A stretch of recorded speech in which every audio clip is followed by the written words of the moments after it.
दही आणि ताक हे दुधापासून बनवले जाणारे पदार्थ आहेत. अनेक लोकांना आहारात दही खाणं आवडतं, तर काही लोक जेवणानंतर आवर्जून ताक पितात. पण तुम्हाला माहित आहे का की दही आणि ताक यापैकी कशाचे सेवन करणं अधिक चांगलं आहे? याविषयी डॉक्टर सांगतात की दही आणि ताक फक्त दिसायला वेगळे नाही, तर याचे सेवन केल्यानंतर त्याचा शरीरावर सुद्धा परिणाम वेगवेगळा दिसून येतो. दह्यामध्ये बॅक्टेरिया असतात जे उष्णतेच्या संपर्कात आल्यानंतर आंबतात. जेव्हा तुम्ही दह्याचे सेवन करता तेव्हा ते तुमच्या पोटातील उष्णतेच्या संपर्कात येतात आणि आंबतात, ज्यामुळे तुमचे आतडे थंड होण्याऐवजी त्यांना ऊब मिळते. जेव्हा तुम्ही दह्यामध्ये पाणी घालून ताक बनवता तेव्हा आंबवण्याची प्रक्रिया थांबते आणि पचायला जड असलेल्या दहीच्या तुलनेत ताक अधिक थंड होते. ताक हे सर्व ऋतूंना सोयीस्कर आहे. याशिवाय दह्यापेक्षा जास्त आरोग्यदायी आहे. दह्याच्या सेवनामुळे चरबी वाढते, ताकद वाढते. पण जर तुम्हाला काही आरोग्यविषयक समस्या असतील तर दही खाणे टाळावे.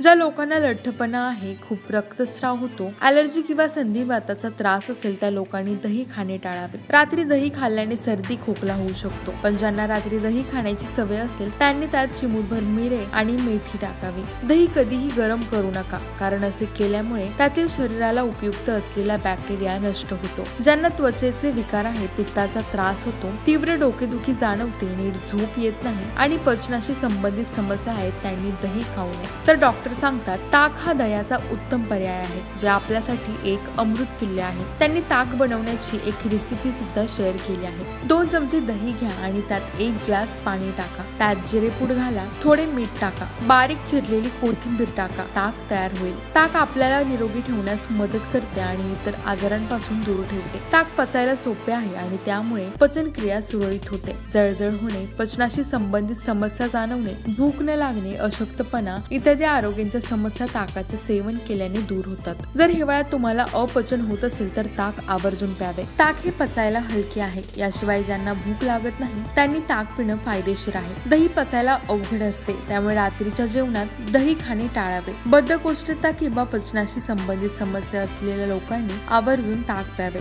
जर तुमची पचनक्रिया चांगली असेल, तुम्ही नियमित शरीराची हालचाल करत असाल आणि तुम्हाला वजन वाढवायचे असेल तर दही अधिक फायदेशीर आहे. पण तुम्हाला वजन कमी करायचे असेल तर ताक प्या. दह्याचे सेवन करणे टाळा. दही गरम असते तर ताक थंड असते, त्यामुळे उन्हाळ्यात आणि थंड वातावरणात दह्याऐवजी ताक प्या.